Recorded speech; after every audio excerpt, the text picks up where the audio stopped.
Let's go live. Okay, we're in the middle of Kitzur Shulchan Aruch. We're part 10 of chapter 80. So let's bring up the text.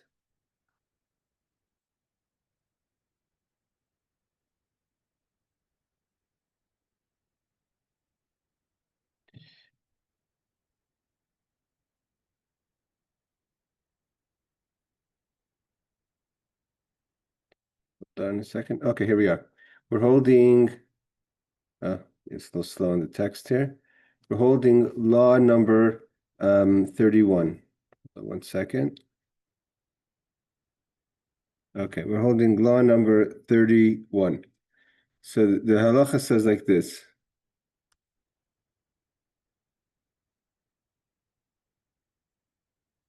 Besula, which means a girl who's not married yet. Asur, and I think he's referring to in this. So Besula, a girl who's not married yet.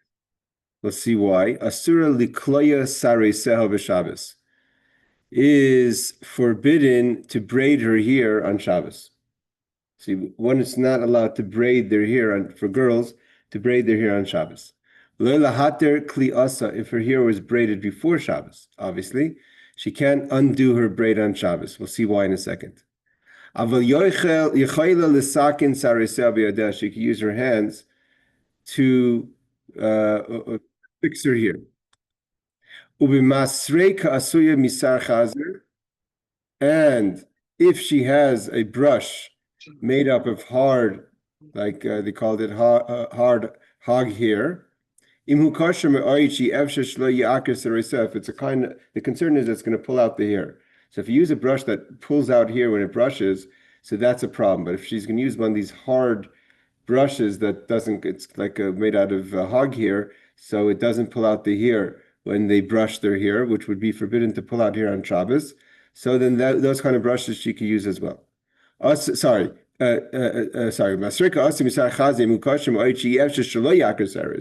If it's a hard brush that it's impossible that it would not pull out hair, it means it would definitely pull out hair. So if it's a short thing that's going to pull out the hair, is also the sarik, but you cannot comb your hair, brush your hair with such a kind of brush. The soft brushes that won't pull out the hair. And I'm sure, Rebecca, you know that they have, I think they sell now for Shabbos, the young girls have these special brushes that are Shabbos permitted. Is mutaris the she can organize her hair with these brushes that won't pull out the hair on Shabbos. And certainly if it's permitted, if this brush was set aside especially for Shabbos. Okay, so let's just see what we're talking about here. So footnote number 16, 116. The Shulchan Aruch 303, Law 26, and Masechet Shabbos 9d4, which is talking about braiding and unbraiding hair on Shabbos. According to most poskim, most opinions, this is a shavus. Okay, so this is not an outright prohibition or even rabbinic. It's a shavus. We're going to go through in a second the different levels of Shabbos malach of acts we cannot do on Shabbos. I put up a small chart for that. Hopefully it doesn't freeze this week. The Rabbanan prohibited this because it is similar to baina building. Making a braid would be like creating something. Braiding a wig is also considered weaving, one of the Melachos. So one should not even, means the halacha over here says about a young girl who's a besula, meaning referred to she's not married and her hair is not covered. Even if you have a wig, one should not do it. It's considered weaving. Since it may not be considered permanent, it is a shvus and not a deraisa. Why is it considered a rabbanon, rabbinic, and not biblical? Because you're not allowed to biblically create or weave on Shabbos, is because it's not permanent. Obviously, no one braids the hair forever. So it's not 100% building, but it's a rabbinic issue. Okay, on Shabbos, you must not undo it as well. This is a Tosfos in Shulchan Aruch 303.26. 118 is about doing with your hands, organizing with your hands. The Ramah in 303 says she can also put her hair in a tiara or put ribbon in the hair on Shabbos. That's permitted. It's just the braid, which is creating, which is forbidden. 119, he says it should be a special. It should be special for Shabbos, so it should not look like uvda dechol. Why do we say that it's better to have the brush that is a special Shabbos brush to show that you're not doing? Again, there's another concern. Another concern on Shabbos is where it's not a prohibition, but we don't do things as we do in the week. So even combing one hair kind of falls into that, although there's also reasons to comb your hair so it shouldn't be messy. But it's kind of a weekly thing. So therefore, by having a special brush for Shabbos, it takes care of that issue. He quotes the Pri Megadim and the Mishnah Brura. 120 is okay. About it's certainly permitted if it's set aside for this purpose. So here he says in the footnote as follows. The wording is somewhat unclear. The halacha is that even a soft brush is permitted only to flatten down the hair a little, but it is forbidden to comb or brush even with a soft brush, because again, you may still pull out you could pull out some hair. It is forbidden to do anything to your hair with a hard brush at all, because the hard brush will have automatic effect. See Shulchan Aruch 303:27 Mishnah Brura. A wig should not be straightened with a comb, but with fingers. I believe, I'm not an expert in the shaitels, obviously. I'm not sure. I think it's something of Shabbos. I think there's these like a wide wood comb. I think it's called the shaitel comb. I'm assuming it's a Shabbos thing, or maybe just to also protect the shaitel. But I think it's also used for Shabbos. I'm not always around to see that. But it says over here, a wig should not be straightened with a comb, but with fingers. So says the Iglital, the Gozit, the Gzozis. See Ramah 337.2, Mishnah Brura. If it's possible to be machmer, one should be machmer, to be careful in this as well. So Rebecca, do you have any insight from your years of studying on this topic? Aaron, you wanted to ask something? Yeah, okay. Three things. Can you undo a braid or not in No. your hair? Can you make a bun? And what happens if your hair just, lots of girls, hair just falls out. So touching your hair, so you're not getting bald or anything, but just commonly falls out. I don't know. If here's falling out, like it happens, unfortunately, is nothing you could do about that. But here we're talking about undoing a braid is not allowed, and he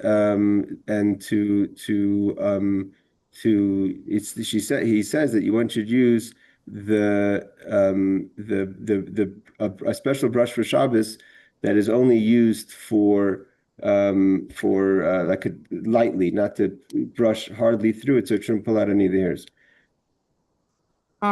Rabbi, what was your question to me exactly? I'm saying in school, I know they teach the girls. Well, do you have any insight you want to add to brushing hair on Shabbos? Well, I just know that you're not allowed to pull out, you're not allowed to do anything that would cause hair to fall out or possibly cause hair to fall out. And so do you have like a special Shabbos comb or something? So I have curly hair. I have very curly hair, so I don't brush my hair, but yeah, I think like from women who brush their hair have like a special brush to use on Shabbos, like a more gentle kind of brush that won't pull out hair. Yeah, so that's basically what he's saying here. Excellent. Thank you so much. Yes, But Barbara. Okay, I'm but you sorry. Go ahead, Rebecca. Oh, but regarding, I think last week you were talking about like hairspray and hair products. I've seen like very from women use hairspray and things like that on Shabbos, so there must be like multiple opinions or like ways in which it is okay to do it. I don't remember talking about that. It was another class with someone else. But No? it doesn't mean that I didn't talk about it. My memory's not great. I have to check. I have to check. I'm not certain about that. I know people do use some sort of hairsprays on Shabbos. I know Right. in the 80s Okay. it was very popular. Yes, Aaron. I think I remember because I have a girl Oh, and a girl, but they daughter. have Shabbos makeup, and I know that when you do a wedding, like they put the stuff in, your hair doesn't move, so like you could sleep in it. Very good. Hold on a second. I skipped over Barbara. Barbara. Is it all right to put your hair back with like a rubber band or something like that, a hair tie, a scrunchie? Yeah, so that's what Aaron was asking before. Yeah, so he says like to put in a bow, which is similar. Anything you're going to do that's not going to braiding is like creating something. It's like it's literally braiding the hairs together or weaving. The so to put it into a bun or something, that's not a problem. The Okay. Yes, Aaron. the reason I brought it up is because I saw some video they were describing about people who don't wear a wig, or or people who even they could be a wig as well, but they were saying people don't shave their hair off with women and they put on a handkerchief, so they always put it in a bun. So on Shabbos, why would you do it any differently? No, you can. The question is about Barbara's asking bun versus braiding, if I understand Barbara correctly. I want to go over now. There's just an opportunity. It's not specific to where we're holding, but just to we've been talking about the Rabbanan, the Raisa, biblical, rabbinic shvus. So just to break down quickly, we should have done this maybe the beginning of this chapter of how do we define the different prohibitions of laws on Shabbos. So number one is, of course, melacha da'araisa, a biblical melacha on Shabbos. Definition is an activity that explicitly or implicitly forbidden by the Torah on Shabbos, based on 39 melachos, the Avos melachos. There's 49 melachos in Mishnah's Klal Gadol that is derived from the Mishkan tabernacle, meaning to say what they did in the tabernacle as any kind of work defines what is work, and the Mishnah divides it into 39 different activities that are forbidden on Shabbos biblically. There's what's called Av Melachos, the father Melachos. So he says the subcategories. There's the Av Malacha, which is the primary category. In other words, writing, cooking, lighting a fire. And then you have the subcategory, which is called a tulda, an action similar to in purpose or method to the Av. In other words, erasing to write, frying as a form of cooking, etc. So it's not exactly what they did in the tabernacle. That's what's called a tulda, so to say. The word tulda here he translates a subcategory, but the actual tulda means a child. An av would be a parent, and the tulda would be a child. So the av is the primary activity that's forbidden on Shabbos, the 39. Of those, there's many tuldas, subcategories of each of the 39.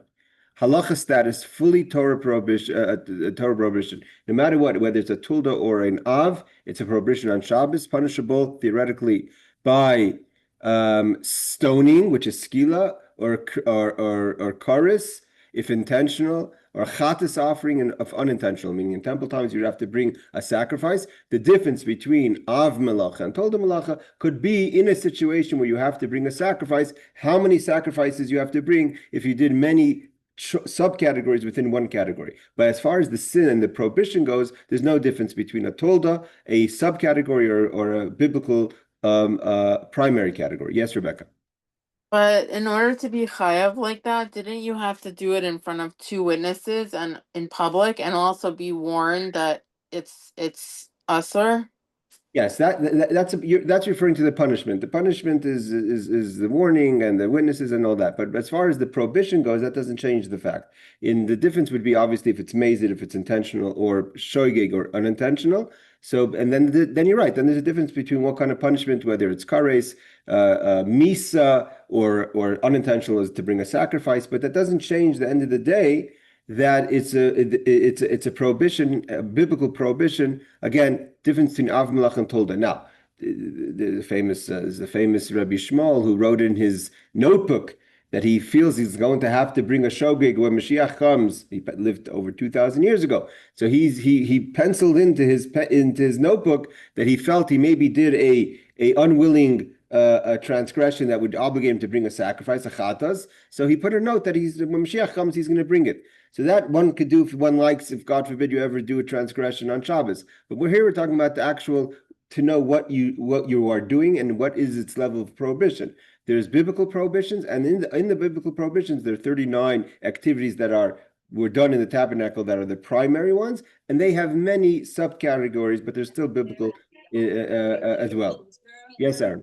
Okay, in today's times, just use me as an example. So I didn't live a religious life at one point. So am I responsible for anything? When Mashiach comes in Meir B'Yameinu, God willing, soon, there is the concept of bringing. Today, you could do tshuva. We do tshuva and other methods. There is the idea of a korban, of a sacrifice, but it's a different. It's a different. If it's a different. I'm going to just put you on mute because there's a lot of noise. Oh yeah. So there's just a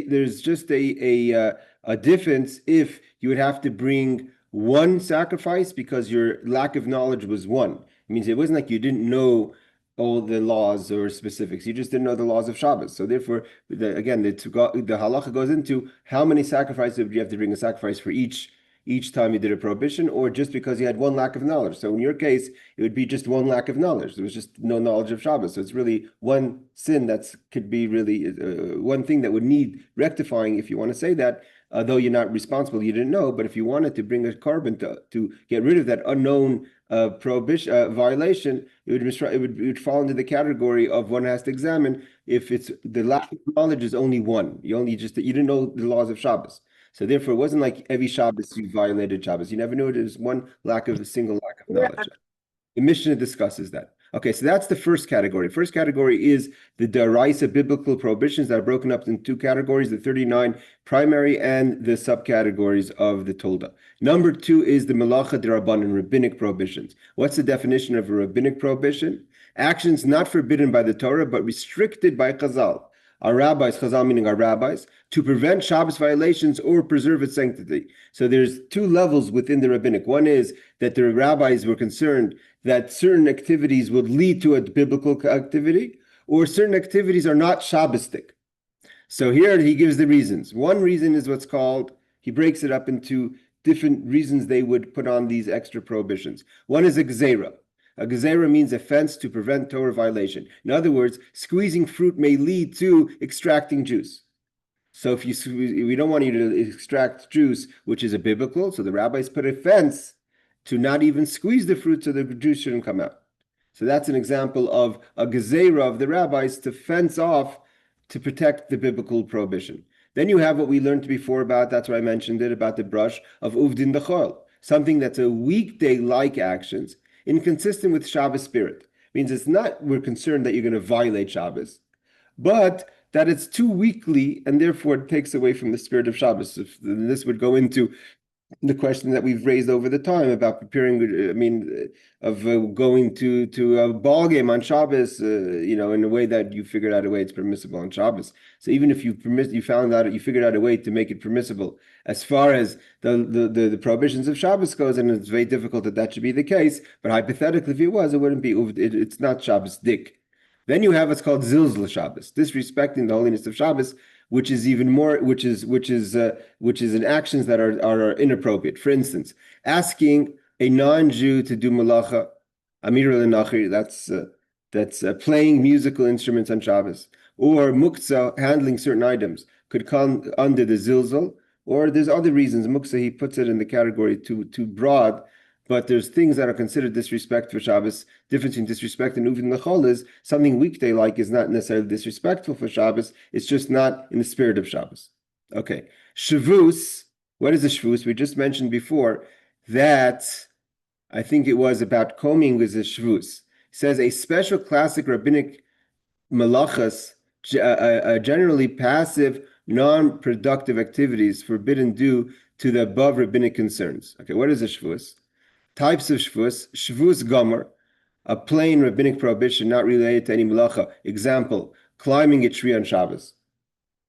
So climbing a tree on Shabbos possibly could be considered a Shavuos, and therefore it's not done on Shabbos. Shavuos, a double rabbinic prohibition, meaning asking a non-Jew, which is the first Shavuos, to do a rabbinically forbidden act, the second Shavuos, like bringing something from outside an Eruv, if no Torah level if no Torah level Rishus Rabbim, means to do something that's on its own not is rabbinic. Let's say a Carmelist or something, to take it from a non-public domain but not exactly a private domain, and asking a Gentile to do it. So that's, let's say, to bring the paper into the house, etc. So that's a shvus de shvus. Something permitted in cases of great need. Sometimes a shvus, we're more lenient. Tzorach gadol, or if it's a mitzvah, or if it's illness not life-threatening, chola she'ein by sakana. Then he has one more over here, is malacha she'ein tzricha leguf. on Shabbos is a definition is what? A action or malacha done not for its original it's not for its original Mishkan purpose, even although the action is biblically defined. He said, let's see what he means. Status, a Melachos, Tanim and Rishonim, it's the Hebrew words. Rambam, still a Torah prohibition. Rabbi Shimon, many poskim only rabbinic. Example, dragging heavy bench that marks a furrow in the ground unintentionally. So that could be something that could be possibly a Melacha she'ein tzricha l'guf. What's the definition? They put it a little more difficult. Melacha she'ein tzricha l'guf could be possibly something that's forbidden on Shabbos, but you're not doing it for the way it's being done. For instance, you want to drag a bench on Shabbos. So your intention is just to get the bench from point A to point B. While you're dragging the bench, you're digging in the ground, which is like a form of plowing on Shabbos, which is forbidden. But you have no interest in making a hole in the ground. Hypothetically, if you're able to drag the bench without making a hole in the ground, you'd be more than happy, or maybe even more happy. But it's inevitable. So here, the malach itself, you have no interest in what's happening, but you're causing it to happen by dragging it. So that could be a question what's the level if it's considered Torah prohibition or if it's only rabbinic. Then you have davar she'enoi mitkaven psik reisha, something. Melacha she'ein tzricha l'gufa means really dragging heavy bench that makes okay. Here a davar she'enoi mitzkaven, something that you're not intending, or psik reisha, something like we said before that's inevitable. For instance, davar she'ein mitzkaven, unintentional result, doing an action that might, not for sure, but might result in melacha. Rabbinically forbidden unless the result is unlikely and unintended, both mamish unlikely or just there's a difference between might or unlikely. Psik reisha is an inevitable result, doing something where melacha is guaranteed, even if unintentional. For instance, to cut off the head of a chicken, to play with the head of the chicken, is going to kill the chicken, even though you're not looking to kill the chicken. But that's called psik reisha v'layamas. It's like a question mark. If you take off the head, will the chicken not die? Of course it'll die. So there are melachos and Shabbos. There are things you could do. You could say, well, I have no interest in doing that. But it's impossible to do it without doing a prohibition on Shabbos. He says generally forbidden minatorah. It's biblically a prohibition. He says the melacha is not beneficial. It's nichele. The person doesn't have any interest in it. Nevertheless, it's impossible. It shouldn't happen. The result is not wanted. Possibly only rabbinic in such cases. Okay. Then we have grama. Grama is one more, which is indirect, and it's something that's indirect. For instance, you're causing something to happen. Causing a melacha indirectly, not through normal direct action. So it's rabbinically prohibited on Shabbos, unless for great need or mitzvah, more lenient than direct melacha. Example would be, what is it? The example of grama, of causing something indirect.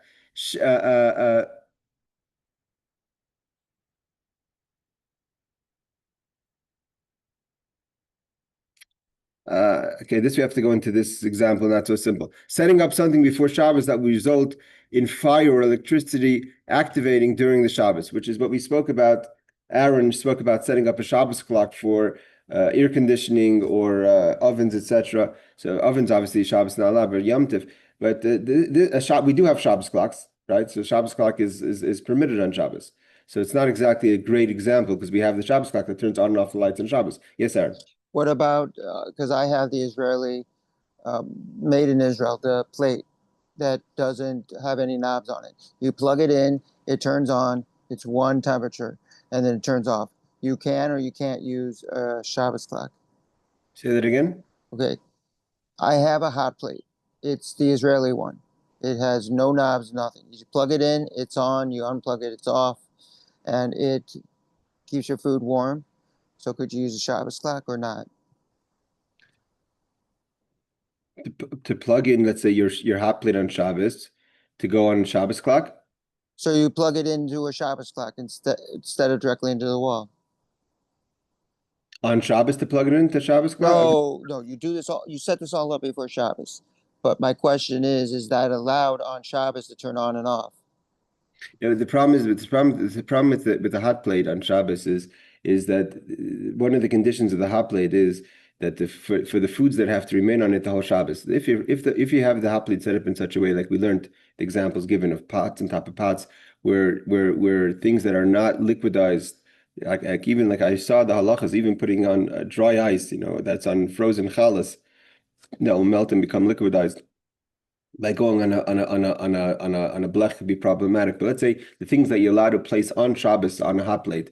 So that's one thing. But to have just like you would have your cholent sitting there, and then that's stone cold, and that could be a problem, because then you're mamish starting the cooking on Shabbos. Even if you put in this, that's what he's talking about. Even if you put in, that would be a good example. And I'm not sure this example that was put up by the computer is accurate, because first of all, we have Shabbos clocks all the time, and second of all, grama would only be a prohibition if you caused the grama on Shabbos itself. But here you plugged it in before Shabbos. So it's different. To plug in something to a Shabbos clock on Shabbos could be grama, but to plug in before Shabbos is differently. Yes, Barbara. I was thinking maybe because like I have a dishwasher that has a Shabbat cycle, and you can set it up before Shabbat so that when you load it, it'll come on at a certain time and it'll wash the dishes. So that's not allowed. You have a Shabbos mode on the dishwasher? Yeah. Oh, interesting.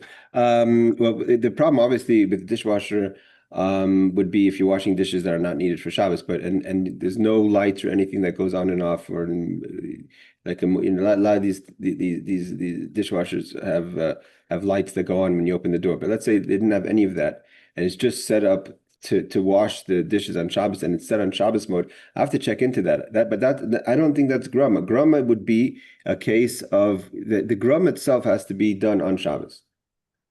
Okay. If you're causing something that will happen on Shabbos that will cause a prohibition on Shabbos, but the whole idea of the Shabbos clock is that you're setting it up before Shabbos, so it's not when you're setting it up, it's not Shabbos, and you're just setting it at the Shabbos clock. I mean, every single Shabbos clock, the system is based on the idea that at certain times the electricity goes on and off. Yes, Aaron. Okay, so there is this rabbi. Well, in Israel, you probably know there's a scientific group, and they make things scientifically that will be for Shabbos. And there's this rabbi, I don't know his name, so don't ask, but he says, I kosher them, make them kosher for Shabbos. 100% kosher, these items. But when asking me if I would use them, I always say no, because it doesn't bring the spirit of Shabbos. Okay, so but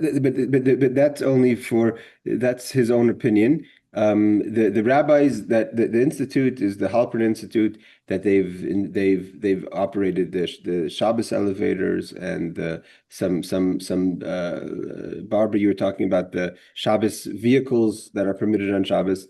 So the spirit of Shabbos is good for someone who is able to use other options. For instance, some people will be cautious not to take a Shabbos elevator. That is their decision to do it. But if you're talking about people that can't take steps, or can't or too elderly, what have you, it's nothing. There's absolutely nothing wrong with those machineries that have been set up by the Halpern Institute to be Shabbos permitted to be used. And there is a bit of a issue when people say about when they try to lessen or kind of question the Shabbos spirit of these things that could kind of make other people feel uncomfortable who have no choices. So a person has a private choice, that's private. It's best in these situations to keep it private, and not make a deal about it or make other people feel bad. I'll tell you, one second before I need to go to your question. When I first came to Eretz Yisrael, we lived on the 13th floor, and I didn't take the Shabbos elevator. I walked 13 flights. I was a young strapping young lad that walked 13. So and I forced and a lot of my guests also would do it. We were young chevra, and there was my neighbor was an elderly person. He should live long. He's still Baruch Hashem alive, I think so. And he came to me and he says, "I'm offended that you don't use the Shabbos elevator." I said, "What do you mean?" He says, "Well, by you not using the Shabbos elevator, you're making me feel uncomfortable." So I'm not sure. I didn't really subscribe to his idea on that, but he had some sort of point. That what but so you have to be careful. So again, to make it mandatory that everyone use the Shabbos elevator, that's obviously not right. And I'm entitled to take the steps if I choose. That aside, to make a big deal about it, to make the person feel uncomfortable, also is not the right way to go. Yes, Aaron. Okay, the rabbi of the preschool when my kids were little said to me, because he knows my building had a Shabbos elevator slash if it ever broke down, the guy at The the Gentile. guard station, yeah, Gentile guard station, saw yarmulkes. He knew our floors and he did everything for us without us even asking. To this day, he still does it because for whatever reason. Okay, but the point is, and people set it up before Shabbos so he can send the elevator up at the proper time so you can get down because there's a lot of elderly people.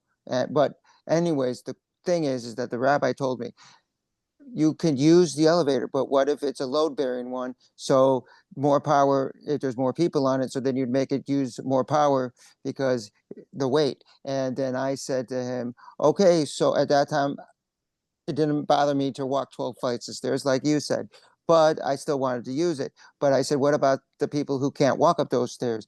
He said, it's a problem. And I just never brought the subject up because as you said, I don't want to find something and then tell everyone that they can't use it. I figured if you have a walker, you could use it no matter what. You're not touching it. The question of Amir al-Nakhri or the Gentile doing something for you, even if if he has no benefit, and a lot of the buildings in Manhattan run on that system. Everyone should ask their local rabbi. It's not so simple. No, it's not so simple. So I don't want to I'm not going to give a psak on that at all. It's not in my league. But you would have to ask your rabbi. I know a lot of people do use what's called that kula. They use that leniency to have the doorman without being asked to open the elevator. It's not simple. It could be possibly problematic. Best to consult with your local rabbi. Yeah, but what about the load bearing? The load bearing is only a problem if the Shabbos elevator is created to have a single amount of energy, no matter if it's full or empty. That's why it consumes a lot of electricity. Let's say an elevator could handle 8 people. Let's say the elevator could handle 500 pounds, right? So Right. hypothetically, so if it has 10 pounds, it uses some X amount of electricity. If it has the 500 pounds, it has to use more electricity. The Shabbos elevator is created in such a way where no matter what, it goes up and down using the full amount of electricity. So it's a big expense on the building because it's running at full capacity every time, whether it's empty or full. That's why most people will have times for the Shabbos elevator. They don't have it running the full day. Even the ones that have 2 elevators. That said, again, you have to ask your rabbi. The load barrier is the problem is that when you go in the elevator, even if the Gentile is pushing it, the fact that you're standing there causes it to use more electricity. That's the issue. Okay, so this is what I think. It's just my opinion. No rabbi told me any of this. There's guys in my building that without the elevator, they can't get to shul. So I say in my head, let them do it and let them enjoy Shabbos in the shul. If they're not asking you any questions, then it's not your place to start giving opinions. I didn't give any. No one's asking me. And if they want to ask, they should ask the rabbi in their I'm just telling you in this class. Okay, yeah, sure. Okay, let's just finish off this little chart here. Again, the chart is not 100% accurate. I don't think it's accurate on the grama, but let's just continue. Muksa, so we're just getting the ideas. The muksa, we're going to get more into details of this in the second part of this general class when we get to Shemirath Shabbos Kehilchatah. Okay, the muksa is set aside items. Definition: items that one does not plan to use on Shabbos, so you set them aside. You have no plans to use them, or if they're not part of your regular, you haven't made them usable. This is mainly stuff that we deal with Yom Tif or Shabbos. That is, he says, that are therefore forbidden to move. Types of are muksa machmas gufay, that inherently unusable, like rocks. Muksa machas iser, set aside because it's forbidden. In other words, candles before it's extinguished, the candle itself, it's usher. You're not allowed to touch it. So there's a prohibition in the article itself, or that there's nothing wrong with the stone, but you're not supposed to be used. You have no intention to use it. So because it wasn't part of your usable things, you cannot touch it on Shabbos. Kli shemalachtel iser, which is electronic or something that you're not allowed to do on Shabbos. So even to hold it for something that's not of its use, tools meant for malacha may not be moved, may be moved if needed, but you can't just use them just to hold them just like that. Status, entirely rabbinic, exceptions made for great need, using the space, means if it's in the space that you need. Obviously makes a difference if it's something if there's a fire on it. Moving with a shinoi, there's the idea of moving something in its unusual way, like with the back of your hand, etc. Let's just finish off uvdin dachol. What does it mean? Weekday-like activities. Definition: permitted acts that are too mundane, business-like, or violations of the spirit of Shabbos. Examples: doing professional measurements, extensive business discussions, which is not allowed, fixing appliances in a non-melacha way, which is you spending your Shabbos to do things that you shouldn't be doing in the spirit of Shabbos. Status, rabbinic prohibition based on maintaining the Shabbos atmosphere, menucha and kedusha. That's what Shabbos is meant for. Aaron, 1 second. Let's just do the summary chart. Let's see. Melacha d'oraisa, which is Torah, and it's, for instance, cooking and writing, full Torah violation. Tulda, which is a subtype, frying, cooking, planting seeds, Torah violation. Melacha d'rabbanan, rabbinic, playing music, asking a Gentile is rabbinic. Shavus, rabbinic, climbing a tree, business talk, rabbinic. Shvus, the shvus is a double rabbinic, for instance, a non-Jew to do a rabbinic act, rabbinic sometimes allowed. Meltag,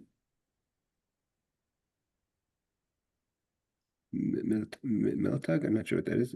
Meltag. Melacha she'ein yisrachi legufa. Sorry, it's an abbreviation.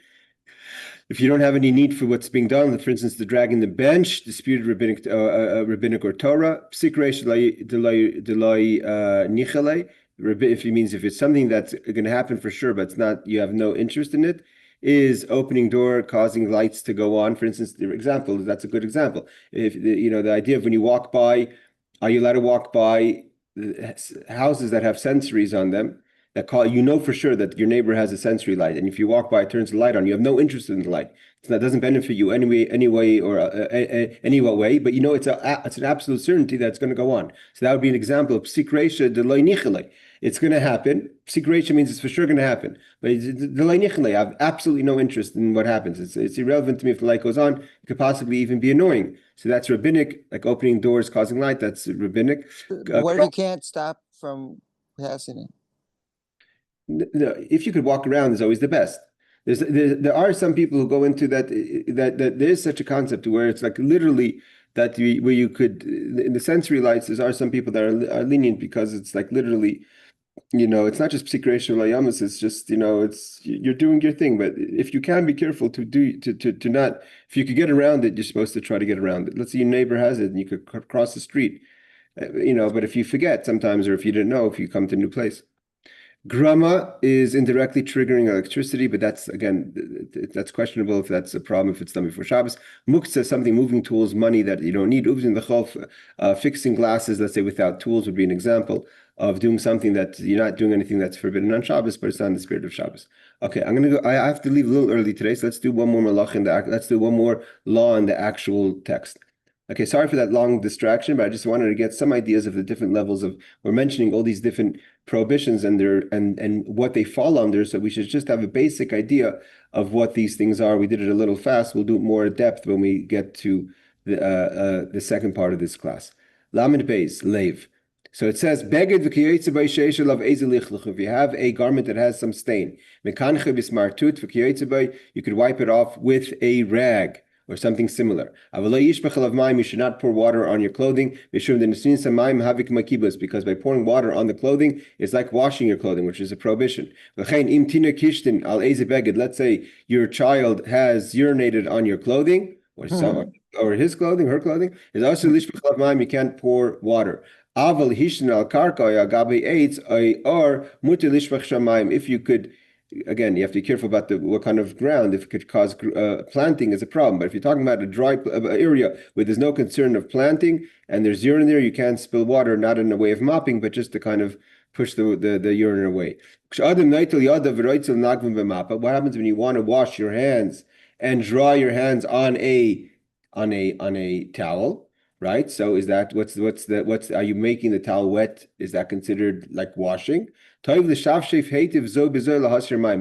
to get rid of the water as best as possible before you dry the remaining moisture from your hands. So if your hands are soaking wet, better to have them kind of shake off So you're not like that would be like a one of the laws that we said it's not a deraisa. It's not like you're definitely not your intention to wash the garment, but better to have less water on your hands than to be considered possibly the idea of washing the towel.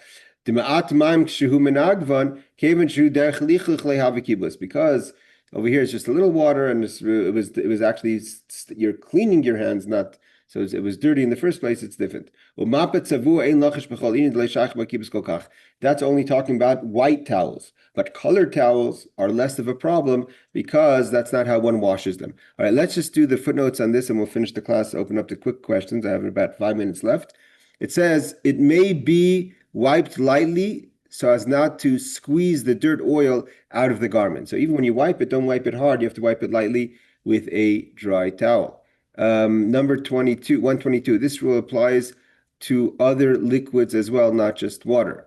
123. See paragraph 40 for details about leather plastic. Okay, we will get to 40 later.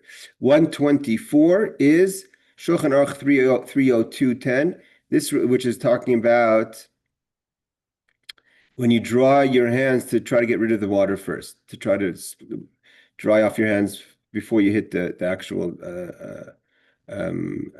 towel. So this ruling accommodates the opinion of the Yarim that even as part of the soiling process, it is forbidden even if the towel is clean anyways. This is a proper custom, but according to halacha, it's permitted to dry your hands even when all the water is on it, and even with an unclean towel. So even if the towel is unclean and looks like you're cleaning the towel, at the end of the day that's one's allowed to do that, then one should not be concerned. Okay, a few minutes for questions. Anyone before we close the class? Yeah. I have a question. Go ahead. So in many religious publications, the whole reason they get published is because people place ads in them and they give them away for free. So their money making is ads. But I've seen in one, it said, don't read the ads on Shabbos. How can you're going to see the ad when you're flipping through it. And you're going to read a Torah portion and it's going to describe the Torah to you for some rabbi. But in between it, there's these ads. So how do you avoid them? And you're concerned about the ads, why? No, it says on the publication, it says, don't read the ads on Shabbos. Okay, so then we learn in Chassidus about iskafia, about restraining yourself. So exercise restraint and not focusing on the ad. To glance at an ad is okay. Nothing you can do about that. He means to look at and study it and plan in your head based on the ad. The concern is it's obviously not in the spirit of Shabbos. Can I just interject? What Aaron's mentioning is like a big issue. We have these magazines here. They're I mean, they come out like a few days before Shabbos. They know that everybody's reading the magazine on Shabbos, and the magazine is more advertisements than any other kind of article. So like it's like they know the halacha, but they want to sell the ads. So it's like really, I feel like it's really the wrong thing. That's a good point. It's a good point. You're saying I mean, you're basically saying it's not in the spirit of Shabbos, and they know that it's going to be used on Shabbos. They're just kind of covering their halachic obligations of telling you not to read it on Shabbos, and then leaving it up to the reader. Yeah, because I mean, like everybody's like, if you see a good deal or something you want to buy, like, okay, you might not plan like what time and what day you're going to go to that store, but of course it's going to like stand out in your mind that you want to get that product or you want to look on their website or whatever. Like, I feel like it's not reasonable to ask people to like to read the magazine on Shabbos and like totally ignore like 60 pages of ads, She's right about that. But the No, no. article that's Jewish is very good, and it's a famous rabbi in Brooklyn. Okay, listen. I hear what you're all saying, and it's a good. These are good questions, and it's annoying. If I had the opportunity to take it up with the publishing house, I would. I'm quite certain that the issue over here is that it's kind of the chicken and egg, because their argument would be that the only ability to put the publication out is supported by the ads, and so therefore they're on the good side. they're able to give you a Dvar Torah for Shabbos. Otherwise, they wouldn't have the ability. They couldn't afford to put it out for free. And the other side is the concern the person is going to study the ad. So how do you have both go together? And obviously, the person who's putting the ad in the paper wants you to study that. Otherwise, there's no point in putting money there. So there's kind of this chicken and egg. Maybe this whole tension of looking at the ad, not looking at the ad, would have both the benefit of after Shabbos, you checking the ads, or before Shabbos, marking down the ads that you like. I mean, there's ways, if you really want to be careful about it, that you could give yourself, study the ads before Shabbos, so by the time it comes Shabbos, you're not paying attention to the ads. Although I know that's not practical because a lot of people don't have the time to do all that extra effort on Shabbos. But I'm trying to just put together what probably the rabbinic authorities that permit this are thinking that at the end of the day is the only way for the Torah to come out is going to be for these people to have the ads published in the publication. But at the same time, like you said, there's it causes violation of Shabbos. So for the reader's sake, you have choices. One is not to buy them, and two is not to read them on Shabbos. Or three is to figure out strategies for yourself to either check Matzah Shabbos the ads or check them on Friday. But if all that is uncomfortable and not doable and too stressful, best is maybe not to read it at all. But the reason the publications are obviously doing it is because that's their only way of publishing, because otherwise they wouldn't be able to afford to do it. So it's up to the reader, so to say, what they're throwing it at the reader to figure out a strategy to keep the Shabbos and not be distracted by the ads, although it's very difficult. Can I ask a question? Well, quickly. So not relating to ads or anything, but let's say there's a really big article that you don't have time to read on Shabbos and you want to read or you want to save it or something. Are you allowed to fold it over or stick something in there, or is that considered like hachana, like planning for after Shabbos? Excellent question, and it's again, these are and I can't say with certainty that everyone's careful on that, but all these things are, of course, better not to do, because you're preparing for Shabbos. It's not in the spirit of Shabbos.